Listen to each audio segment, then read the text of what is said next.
Hello friends, എല്ലാവർക്കും Sunitha kitchen വ്ളോഗിലേക്ക് സ്വാഗതം. അപ്പോൾ ഇന്ന് നല്ല പെർഫെക്റ്റായിട്ട് ഡോണറ്റ് തയ്യാറാക്കുന്ന ഒരു വീഡിയോ ആയിട്ടാണ് വന്നിരിക്കുന്നത്. അപ്പോൾ വീഡിയോ എല്ലാവരും ഒന്ന് കണ്ട് സപ്പോർട്ട് ചെയ്യണേ.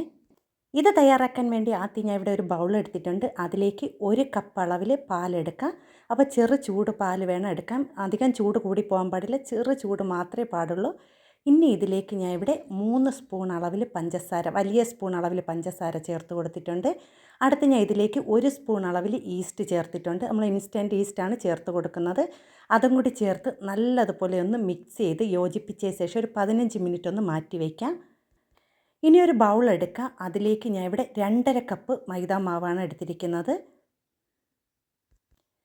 ഇനി ഇതിലേക്ക് ആവശ്യത്തിന് ഉപ്പ്, ഒരു 1/4 ടീസ്പൂൺ അളവിൽ ഉപ്പ് ചേർത്ത് കൊടുത്തിട്ടുണ്ട്. അതും കൂടി ചേർത്ത് കൊടുത്ത് നല്ലതുപോലെ ഒന്ന് മിക്സ് ചെയ്ത് കൊടുക്കാം. ഇനി ഇതിലേക്ക് നേരത്തെ എടുത്തു വച്ചിരിക്കുന്ന പാല് കുറച്ച് വീതം ചേർത്ത് കൊടുത്ത് ആ ഒരു സ്പൂണ് കൊണ്ട് തന്നെ നല്ലതുപോലെ ഒന്ന് യോജിപ്പിച്ചെടുക്കണം. അപ്പോൾ പാല് കുറച്ച് വീതം ചേർത്ത് നല്ലതുപോലെ ഒന്ന് മിക്സാക്കി കൊടുക്കാം. അപ്പോൾ പലർക്കും ഡോണട്ടൊക്കെ തയ്യാറാക്കിയിട്ട് ശരിയാകാത്തവർ ഇങ്ങനെ ഇതൊന്ന് തയ്യാറാക്കി നോക്കണം. നല്ല പെർഫെക്റ്റ് ആയിട്ട് തന്നെ ഡോണട്ട് തയ്യാറാക്കി എടുക്കാൻ പറ്റും എളുപ്പത്തിൽ. അപ്പോൾ ഞാൻ അതവിടെ ബാക്കി പാലും കൂടി ചേർത്ത് കൊടുത്തിട്ടുണ്ട്. അതും കൂടി ചേർത്ത് നല്ലതുപോലെ ഒന്ന് സ്പൂണ് കൊണ്ട് തന്നെ നല്ലതുപോലെ ഒന്ന് യോജിപ്പിച്ചെടുക്കാം. ഇനി നമ്മളിത് കൈ കൊണ്ടല്ല കുഴയ്ക്കുന്നത് കേട്ടോ, നമ്മൾ ബീറ്റർ വെച്ചാണ് കുഴച്ചെടുക്കുന്നത്. ഇനി ഇതിലേക്ക് ഞാൻ കുറച്ച് ബട്ടറും കൂടി ചേർത്ത് കൊടുത്താണ് ബീറ്റ് ചെയ്യുന്നത്. അപ്പോൾ നമ്മൾ ബീറ്റ് ചെയ്യുമ്പോൾ ഈ ഒരു ബ്ലൈഡാണ് ഇട്ട് കൊടുക്കേണ്ടത്. നമ്മൾ ഇത് മാവൊക്കെ കുഴച്ചെടുക്കുന്ന ആ ഒരു ബ്ലൈഡാണ് നമ്മൾ അതിലേക്ക് ഇട്ട് കൊടുക്കേണ്ടത്. അതിന് ശേഷം നല്ലതുപോലെ ഒന്ന് കുഴച്ചെടുക്കുക കേട്ടോ. നമ്മൾ കൈ കൊണ്ട് കുഴയ്ക്കുന്നേക്കാൾ ഇതൊന്ന് ആദ്യം സ്പീഡ് കുറച്ചൊന്ന് കുഴയ്ക്കുക. അതിന് ശേഷം നല്ലതുപോലെ സ്പീഡ് കൂട്ടി പതുക്കെ ഒന്ന് കുഴച്ചെടുക്കുക. നല്ലതുപോലെ പെർഫെക്റ്റായിട്ട് തന്നെ നമുക്ക് കുഴച്ചെടുക്കാൻ പറ്റും. നമ്മൾ കൈ കൊണ്ട് ബലം പ്രയോഗിച്ച് കുഴയ്ക്കുന്നേക്കാളും ഇതുപോലെ ഒന്ന് ചെയ്യുകയാണെങ്കിൽ നമുക്ക് എളുപ്പത്തിൽ തന്നെ മാവ് നല്ലതുപോലെ ഒന്ന് കുഴച്ചെടുക്കാൻ പറ്റും കേട്ടോ. അപ്പോൾ ഇതിവിടെ നല്ലതുപോലെ സോഫ്റ്റാക്കി കുഴച്ചെടുത്തിട്ടുണ്ട്. ഇനി നമുക്ക് ഇതിൽ നിന്ന് ചെറിയ അളവിലെടുക്കണം. നമ്മൾ അളന്നാണ് എടുക്കണമെങ്കിൽ നമ്മൾ എന്താ ചെയ്യുകയെന്ന് വെച്ചാൽ ഒരു 35 ഗ്രാം അളവിൽ നമ്മൾ എടുക്കണം. നമ്മൾ കൈക്കാണെങ്കിൽ ഒരു ചെറിയ ഉരുള.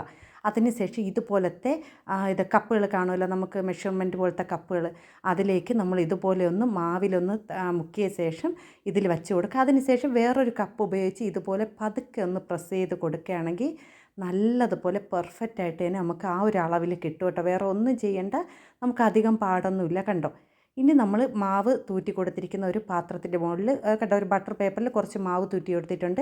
അതിലേക്കൊന്ന് ഒട്ടിപ്പിടിക്കാതിരിക്കാൻ വേണ്ടിയാണ് നമ്മൾ ഇതുപോലെ ഒന്ന് വച്ച് കൊടുക്കുക.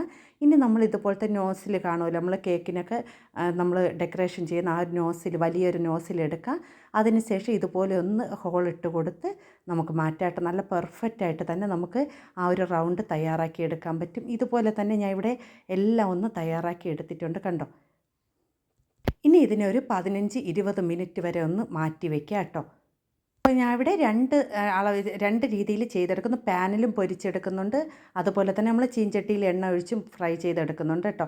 അപ്പോൾ ഞാനതവിടെ നമ്മൾ പാനിലൊക്കെ ഫ്രൈ ചെയ്തെടുക്കുമ്പോൾ എണ്ണ അധികം വേണ്ടി വരും. നമ്മൾ ചീഞ്ചട്ടിയിലൊക്കെ ഫ്രൈ ചെയ്യുമ്പോൾ കുറച്ച് എണ്ണ മാത്രം മതി കേട്ടോ. അപ്പോൾ ഞാനതവിടെ എല്ലാം ഒന്ന് ഇതുപോലെ ഒന്ന് ഇട്ട് കൊടുക്കുകയാണ്. അപ്പോൾ ഞാൻ ഇവിടെ പാനിൽ പൊരിച്ചപ്പോൾ എണ്ണ ഇഷ്ടം പോലെ വേണ്ടി വന്നു കേട്ടോ. കാരണം നിറയെ അങ്ങ് വീത്തി ഇട്ടാലല്ലേ നമുക്ക് ഉപയോഗിക്കാനും പറ്റില്ല ആ എണ്ണ. അപ്പോൾ നമ്മൾ ചീഞ്ചട്ടിയിൽ ഫ്രൈ ചെയ്തെടുക്കുന്നതാണ് ഏറ്റവും നല്ലത് കേട്ടോ. അതാകുമ്പോൾ കുഴിഞ്ഞ പാത്രങ്ങളിലാകുമ്പോൾ നമുക്ക് നല്ലതുപോലെ എണ്ണയും കുറച്ചേ ആവുള്ളൂ. നമുക്ക് പെട്ടെന്ന് തന്നെ അത് മുങ്ങിക്കിടന്ന് നല്ലതുപോലെ ഫ്രൈ ചെയ്തെടുക്കാൻ പറ്റും കേട്ടോ. അപ്പോൾ ഞാൻ ഇവിടെ 2 സൈഡും ഒന്ന് തിരിച്ചും മറിച്ചുമൊക്കെ ഇട്ടൊന്ന് തീ കുറച്ച് വെച്ച് ഫ്രൈ ചെയ്തെടുക്കുകയാണ്. അപ്പോൾ നമ്മൾ തീ കൂട്ടി വെക്കാൻ പാടില്ല, എങ്കിൽ പെട്ടെന്ന് തന്നെ അത് കരിഞ്ഞ് അതിൻ്റെ കളറൊക്കെ ഒന്ന് മാറിപ്പോവും. അപ്പോൾ ഞാൻ ഇവിടെ തീ കുറച്ച് വെച്ച് തന്നെ തിരിച്ച് മറിച്ചുമൊക്കെ ഇട്ടൊന്ന് വേവിച്ചെടുക്കുകയാണ് കേട്ടോ. അപ്പോൾ വളരെ ഈസി ആയിട്ട് ചെയ്യാൻ പറ്റിയ നല്ലൊരു ഡോണട്ടാണ് കേട്ടോ. എളുപ്പത്തിൽ എല്ലാവർക്കും ചെയ്യാൻ പറ്റിയ നല്ലൊരു ഡോണട്ടാണ്. അപ്പോൾ ഇതിനേക്കാളും നമ്മൾ എണ്ണയിൽ മുങ്ങിക്കിടക്കുമ്പോൾ നല്ല ഗുണ്ടുമണി പോലത്തെ ഡോണട്ട് തയ്യാറാക്കി എടുക്കാൻ പറ്റും കേട്ടോ. അപ്പോൾ ഞാനതിവിടെ എല്ലാം ഒന്ന് വെന്ത് കിട്ടിയിട്ടുണ്ട്. ഇനി നമുക്കിതെല്ലാം ഒന്ന് കോരി മാറ്റാം കേട്ടോ. അപ്പോൾ നല്ല പെർഫെക്റ്റ് ആയിട്ടുള്ള ഡോണട്ടാണ്, നല്ലതുപോലെ പൊങ്ങി വന്നിട്ടുണ്ട്. ഇതിനേക്കാളും നമ്മൾ ചീഞ്ചട്ടിയിൽ എണ്ണ വീത്തി എടുത്തിട്ട് നമ്മൾ ചെയ്യുകയാണെങ്കിൽ കുറേ കൂടെ നല്ല ബബിൾസ് ആയിട്ട് കിട്ടും കേട്ടോ. എണ്ണ മുങ്ങി നിൽക്കണം. നമുക്ക് ആ ഒരു ഡോണട്ട് തയ്യാറാക്കുമ്പോൾ എണ്ണ നല്ലതുപോലെ മുങ്ങി നിന്ന് വേണം നമുക്ക് അതിനെ ഫ്രൈ ചെയ്തെടുക്കാം കേട്ടോ. ഈ ഒരു എണ്ണയുടെ കളറ് മാറിയിരിക്കും. നമ്മൾ മാവ് ഒന്ന് തൂറ്റിയ ശേഷം നമ്മൾ ഈ ഡോണട്ട് വെച്ചല്ലോ അത് എടുത്തിട്ടപ്പോഴാണ് കേട്ടോ. അപ്പം ഞാൻ ദാ ഇവിടെ 2 സൈഡ് കണ്ടോ നല്ലതുപോലെ പൊങ്ങി വന്നിട്ടുണ്ട്. നിങ്ങൾക്ക് കാണുമ്പോൾ തന്നെ അറിയാം നല്ല പെർഫെക്റ്റ് ആയിട്ട് തന്നെ നമുക്ക് ഡോണട്ട് കിട്ടും കേട്ടോ. അപ്പോൾ ഇത് ചെയ്യാൻ അറിയില്ല എന്നും പറഞ്ഞ് ആരും ചെയ്യാതിരിക്കേണ്ട, നല്ല ടേസ്റ്റാണ്. നമുക്ക് വെറുതെയും കഴിക്കാം, നമുക്ക് ചോക്ലേറ്റിൽ മുക്കിയും കഴിക്കാം കേട്ടോ. അപ്പം ഞാൻ ദാ എല്ലാം ഒന്ന് ഫ്രൈ ചെയ്ത് ഈ ഒരു കളറാകുമ്പോൾ നമുക്ക് എടുക്കാം കേട്ടോ. അപ്പോൾ ഇതുപോലെ തന്നെ ഞാൻ ഇവിടെ ബാക്കിയിരിക്കുന്ന എല്ലാം ഒന്ന് ഫ്രൈ ചെയ്തെടുക്കുകയാണ്. കണ്ട നല്ലതുപോലെ പൊങ്ങി നമുക്ക് സമയം ആവും തോറും നല്ലതുപോലെ ബബിൾസ് ആയിട്ടുള്ള ഡോണട്ട് തയ്യാറാക്കി എടുക്കാൻ പറ്റും കേട്ടോ. അപ്പം ഞാൻ ഇവിടെ ആ ഡോണട്ടിലേക്ക് കുറച്ച് പഞ്ചസാര ഒന്ന് തൂവി കൊടുത്തിട്ടുണ്ട് കേട്ടോ. നമുക്ക് പിച്ച് നോക്കുമ്പോൾ തന്നെ നല്ല സോഫ്റ്റ് ആയിട്ടുള്ള നല്ല പഞ്ഞി പോലത്തെ ഡോണട്ടാണ്. അപ്പോൾ നിങ്ങളെല്ലാവരും ഒരിക്കലെങ്കിലും തയ്യാറാക്കി നോക്കണം. കഴിക്കാനാണെങ്കിലോ നല്ല ടേസ്റ്റാണ്.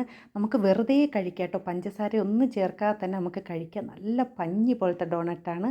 അപ്പോൾ എല്ലാവരും ഒരിക്കലെങ്കിലും തയ്യാറാക്കി നോക്കണം. വീഡിയോ ഇഷ്ടപ്പെട്ടാൽ ലൈക്ക് ചെയ്ത് സപ്പോർട്ട് ചെയ്യണേ.